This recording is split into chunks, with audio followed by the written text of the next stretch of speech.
အားလုံးမင်္ဂလာပါ Midrange ဈေးကွက်ထဲကိုအသစ်ဝင်ရောက်လာတဲ့ ViVO Y27 လေးကို unboxing လုပ်ပြီးအတူတူကြည့်မှာဖြစ်ပါတယ် ViVO Y27 မှာ RAM 128GB version ကို6,300,000 ဝန်းကျင်နဲ့ဝယ်ယူရရှိနိုင်မှာဖြစ်ပါတယ်ဒါတော့ကျွန်တော်တို့အလှပကလေး Y27 မှာပေါ့နော်ခဏထားမယ် 0.9 လောက်အထူရှိတဲ့ silicon လေးပါမယ် user guide ကတ်တလောက်ဒီဖုန်းရဲ့အကောင်းဆုံး feature လို့ပြောလို့ရနိုင်တဲ့ 44W charging ခေါင်း Type C ဂျိုးလေးပါပါမယ် ViVO Y27 လေးရဲ့ back cover design အသားနာပါ ViVO ဖုန်းတွေရဲ့ထုံးစံတိုင်း Y series တွေဟာ big quality ဘိုင်းမှာတော်တော်မိုက်လာတဲ့လှလာတဲ့အနေထားမှာရှိတယ် back cover က plastic bag ပုံစံသုံးထားပြီးမြဲနောက်ကကြည့်လိုက်ရင် bling bling ထနေတာဒီကျွန်တော်တို့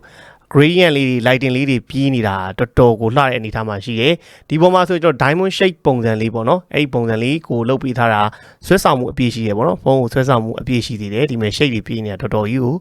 လှပါတယ်ဖုန်းရဲ့ big quality ဘိုင်းအနေနဲ့ဆိုရင်လည်းသူကအထူအနေနဲ့က 8.07mm ပဲရှိတယ်အလေးချိန် 190g ဆိုတော့ပေါ့ပပကင်လို့ရတဲ့ Y series ဖုန်းတစ်လုံးလို့ပြောလို့ရတယ်နောက်တစ်ခုအနေနဲ့ကတော့ဒီကောင်က IP54 rating ပါတာဖြစ်တဲ့အတွက်အမုံမွားရေမုံရေစက်တွေကိုကျွန်တော်တို့တုံးတိုင်းကိုကြောက်စရာမလိုဘူး main camera အနေနဲ့ကတော့ 15 megapixel main camera ပါမယ်နောက်2 megapixel 4K camera ပါမယ် camera band ဘေးက ring လေးပေါ့နော် camera ring လေးကိုတော်တော်လှလှ bling bling လေးဖြစ်အောင်လုပ်ပြီးထားတာလည်းလှတယ်ကျွန်တော်ဒီမှာတော့ ViVO ဆိုတဲ့စက်လုံးလေးကိုရေးပေးထားတာတွေ့ရပါတယ်ဖုန်းရဲ့ camera band ကလည်းဒီမှာအရင်ထွက်မနေဘူးနော်မစိုးစလောက်လေးပဲထွက်တယ်အပေါ်ဘက်မှာတော့ sense slot လေးပါဝင်တယ်ဒီဘေးဘက်မှာတော့ကျွန်တော်တို့ volume up down power button မှာပဲ side mount fingerprint လေးတက်ပေးထားတယ် speaker တစ်လုံးပါမယ် Type C ပေါ်ပါမယ် mic နှစ်ချက်ပေါက်ပါမယ်ဗောနော်အကုန်လုံးကြိုက်တဲ့နှစ်ချက်ပေါက်ပါမယ်ဒီဘက်ကတော့ထုံးစံတိုင်းပြောင်းပေါ့ရှေ့ကကင်မရာကတော့ 8 megapixel selfie camera ကိုတက်ဆင်ပေးထားပြီး display ကကျွန်တော်တို့ Full HD Plus resolution IPS LCD ကိုပဲသုံးရမယ်ပန်ရှုံးနဲ့တော့မလာဘူး notch နဲ့ပဲလာမယ်ပေါ့ peak brightness အနေနဲ့ကတော့600 nit အထိရတယ်ဆိုတော့ LCD ထဲမှာတော်တော်လင်းလင်းကြည့်လို့ရတဲ့အနေထားမှာတော့ရှိတယ်အထဲမှာတော့ကျွန်တော် refresh rate ပါညာပါသေးလားနောက်ဘာ SOC တုန်းကတော့ကျွန်တော်တို့အထဲမှာဖွင့်ပြီးတော့အတူတူကြည့်ပါမယ်ကဲကျွန်တော်အဲ့တော့ set လေးလုပ်လိုက်အောင်ပေါ့နော် set လေးတစ်ချက်လုပ်လိုက်အောင်ပါကဲဒါတော့ Y27 ကိုမြင်တွေ့ရမယ့်အနေထားပေါ့နော်သူ brightness လေးကျွန်တော်တစ်ချက်ကြည့်ကြည့်အောင်ဒါဆိုရင်တဝက်နီးပါးပေါ့နော်တဝက်နီးပါးဆိုပေမဲ့ brightness ကတော့ LCD ကတော့တော်တော်ကျွန်တော်လင်းတဲ့ထဲမှာပါပါတယ် Full HD resolution ဖြစ်တာနဲ့အညီရုပ်ထွက်လေးတွေကတော့ကျွန်တော်တို့ညံ့ကြည့်ရမယ် ViVO မြန်မာကနေ official သွင်းတဲ့အလုံးဖြစ်တာနဲ့အညီကျွန်တော် Google service Gmail ဘာညာပါတယ်ပေါ့နော်ဒါအဲ့ဒါအတွက်ကတော့ ViVO တွေကလည်းပူစရာမလိုဘူး display and brightness မှာdisplay ကတော့ကျွန်တော် refresh rate က 90Hz တို့ 120Hz တို့တော့မပါဘူးပေါ့နော် 16Hz နဲ့ပဲအလုပ်လုပ်မယ်အဲ့တော့ refresh rate မပါဘူးလို့ပြောလို့ရပါတယ် ViVO Y27 မှာတော့သူ့ရဲ့စမ်းဆောင်ရည်ပိုင်းအတွက် MediaTek Helio G85 ကိုပဲထည့်သွင်းပေးထားတာတွေ့ရပါတယ် Phantom OS 13နဲ့သုံးရမယ်ဒီ RAM 6ကိုမှကျွန်တော် memory extension 6GB ရတာဖြစ်တဲ့အတွက် RAM တွဲအနေနဲ့ထားပြီးသုံးလို့ရမယ် Android version 13 128GB storage ပေါ့နော်ဒါကသူ့ပါတဲ့ဟာပေါ့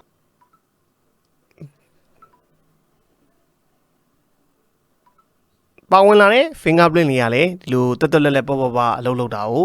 ကျွန်တော်တို့တွေ့ရတယ်ပေါ့အဲ့တော့ကျွန်တော်ကင်မရာဘိုင်းလေးနည်းနည်းသွားပြီးတော့ဆက်စုကြည့်လိုက်ရအောင်ကင်မရာကတော့ကျွန်တော်တို့မိုးထဲမှာဘာတွေပါတော့15 megapixel main camera ပါမယ် panorama မှုပါမယ် document ပါမယ် slow motion ရိုက်လို့ရမယ် time lapse တွေရိုက်လို့ရမယ်နောက် pro မှုပါမယ် live photo ပါမယ်ပေါ့ video က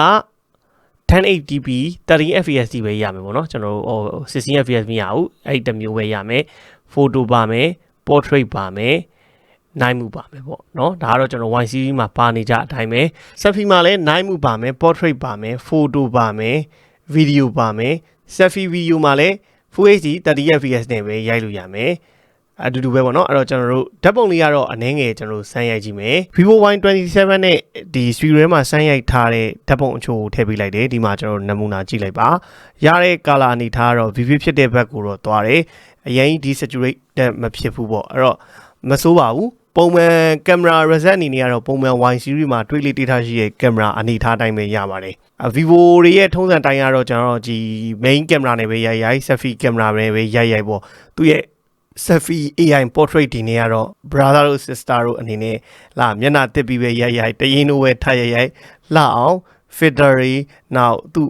effect မျိုးစုံသုံးပြီးတော့ကျွန်တော်တို့ရိုက်လို့ရတာဖြစ်တဲ့အတွက်တော့ ViVO fan တွေအနေကိုဒါကြီးကိုတော့ကျွန်တော်အထွေထူးကင်မရာပိုင်းနေနဲ့မပြောတော့ပါဘူးအဲ့တော့ကျွန်တော်တို့ရုပ်ရဲ့အတန်လေးရဲ့နည်းနည်းလေးကြည့်လိုက်အောင်ပါ ဒါ ဒါကျွန်တော် ViVO Y27 လေးရဲ့ရုပ်ထွက် color design အနေထားပေါ့နော်တော်တော်အဆင်ပြေပါတယ်ဒီဈေးဝန်းကျင် SG ထဲမှာဒီ brightness ကောဒီ detail ပေါ့နော် detail sharpness ကောတော်တော်ကောင်းတဲ့အနေထားမှာရှိတယ် color production လည်းတော်တော်အဆင်ပြေတယ်ပေါ့နော်ဘာလို့ဆိုကျွန်တော်ဒီနားမှာရှိတဲ့ဟာဒီမှာတော့ကျွန်တော်ထဲမရိုက်ပြလိုက်တော့ရှင်ကြီးရဲ့နေရာမှာသူ့ LCD လေးကတော်တော်အဆင်ပြေပြေနဲ့ကြည့်ရှုလို့ရတဲ့ထဲမှာပါပါတယ်နော် brightness ကဒါကျွန်တော်ဒီပဲအဆုံးထိတင်လိုက်လို့ဖိုးဖိုးဖြစ်သွားတယ်နော်ပြင်းနေလေး short ပေးတာကင်မရာနဲ့ဖမ်းတဲ့အချိန်ကျရင်ဟိုအရင်ဟိုဟာကြီးဖြစ်သွားမှဆိုလို့ကြည့်လိုက်ပါအဲ့တော့တော်တော်အဆင်ပြေပါတယ်ရုပ်ထွက်အနေထားကတော့ပုံမှန်ပါနေကြဟိုဒီလို ViVO Y series မှာပါနေကြ HD+ resolution display တွေတက်တော့ဒီ LCD ကတော်တော်ကောင်းပြီးတော့အဆင်ပြေလာတာကိုတွေ့ရပါတယ်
โอเคပါဒါကျွန်တော်တို့အခုမြင်တွေ့ခဲ့ရတာတော့ ViVO Y27 လေးရဲ့ LCD ရုပ်ထွက်အနေထားကိုမြင်တွေ့ခဲ့ရတာပါ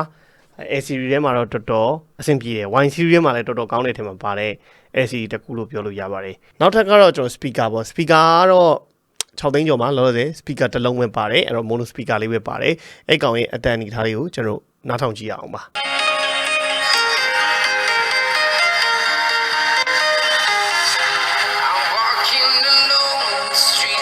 တန်လာကျွန်တော်100ရာခိုင်နှုန်းပေါ့နော်အတန်100ရာခိုင်နှုန်းအကျေဆုံးထည့်လိုက်တယ်နားထောင်လိုက်ပါဒီကတော့ only one မှာ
အတန်တော့အားလုံးကြားခဲ့တဲ့အတိုင်းပဲပေါ့နော်အရန်ကြီးကျွန်တော်တို့ဟိုတိုးတဲ့ထဲမှာမပါဘူးအတန်ကြဲကြဲလေးနဲ့နားထောင်လို့ရတယ်ဒါပေမဲ့ base တန်တွေကြားရတဲ့တန်တွေကနည်းနည်းလေးထုံထုံလေးတော့ရှိတယ်ပေါ့နော် Y series တွေထဲမှာတော့မြင်တွေ့နေကြ speaker ပုံစံပဲအရန်ကြီး speaker ကိုတော့ကျွန်တော်တော့သိပြီးတော့သဘောမကျဘူးပေါ့နော်အဲ့တော့ဒီနေ့ကျွန်တော်တို့ဒီ first impression အနေနဲ့ဒီ Y27 လေးကို unboxing လုပ်ပြီးတော့ပြောရမယ်ဟိဆိုရင်တော့ဒီကောင်ရဲ့ big quality design အသားနာဟာ Y series ထဲမှာတော်တော်လှတယ် ready နေနေဆိုလဲပုံမှန် IP53 စား IP54 ပါလာဖြစ်တဲ့အတွက်ကတော့မိုက်တယ်ပေါ့မမိုက်တဲ့အချက်ကတော့အခုနပြော speaker လေးကတော့ကျွန်တော်တို့ကျေတော့ကျေတယ်နည်းနည်းလေးထုံထုံလေးဖြစ်တဲ့အတွက်တော့ speaker တော့ကျွန်တော်အရင်ကြီးသဘောမကျဘူးဒါပေမဲ့အတန်ကြဲကြဲကြိုက်တဲ့သူဆိုရင်တော့ speaker ကတော့အတန်ကြဲတဲ့ထဲမှာပါတယ်အကောင်းဆုံးလို့ပြောလို့ရတာဒီ9000 mAh battery ကိုမှ44 watt fast charging ပါလာတာမိုက်တယ်အဲ့ဒါတော့ဒီကောင်းတဲ့အချက်ဖြစ်တယ်လို့သူ့ရဲ့ LCD ပေါ့နော်ပါလာတဲ့ LCD Full HD Black Resolution ရလဲဒါညံ့ညွန့်နဲ့ကြည့်လို့ရတယ်ကျန်တဲ့ကင်မရာပိုင်းပါညာကတော့ Vivo Y series fan တွေအားလုံးသိတဲ့အတိုင်း Vivo phone တွေကကျွန်တော်တို့သူ့ရဲ့ main camera megapixel နေတာများတာမဟုတ်ဘူးဘယ်လိုပဲဖြစ်ဖြစ် portrait တွေရိုက်တဲ့အခါမှာသူ့ AI portrait တွေကဘယ်လိုအနေထားမှာပဲဖြစ်လှလို့ရအောင်တော့ portrait ပုံတွေရိုက်လို့ရတယ် color result ကတော့ကျွန်တော် vivid ဖြစ်တဲ့ color လေးထွက်တယ်ဆိုတာလေအရှိမ sample ပုံလေးတွေထွက်ခဲ့တယ်ပေါ့အဲ့တော့ပါဝင်တဲ့ SOC G85 ကတော့ daily usage ကောင်းသုံးလို့ရသေးတဲ့အနေအထားမှာရှိတယ် gaming အရန်ဆော့မယ်ဆိုရင်တော့ G85 ကိုတော့ကျွန်တော်ကဒီချိန်မှာအရန်ကြီးတော့အားမပေးတော့ဘူးဒါပေမဲ့ mobile legend ဘာညာဆော့ရင်တော့ဝယ်ပေါ့နော်သဘောပေါ့ဒါပေမဲ့ဒီကောင်ဒီလုံးဝ design ကြstyle မိုက်နဲ့ကင်ဖို့အတွက်လှပတဲ့ big quality design အသားနာအချမ်းခံနိုင်ဖို့ IP54 ပါတယ်တေချာကတော့ Vivo fan အနေနဲ့ဒါရွေးချယ်ရတာခက်နေတဲ့ဟိဆိုရင်တော့နောက်ထပ် Y series အသစ်ဈေးကွက်ထဲမှာ 6,300 နဲ့ဝယ်ယူရရှိနိုင်ပါပြီလို့ပြောရင်းနဲ့ကျွန်တော်ဒီနေ့ဗီဒီယိုလေးကိုဒီမှာတင်အဆုံးသတ်ပါမယ်အားလုံးဘိုင်းပါခင်ဗျာ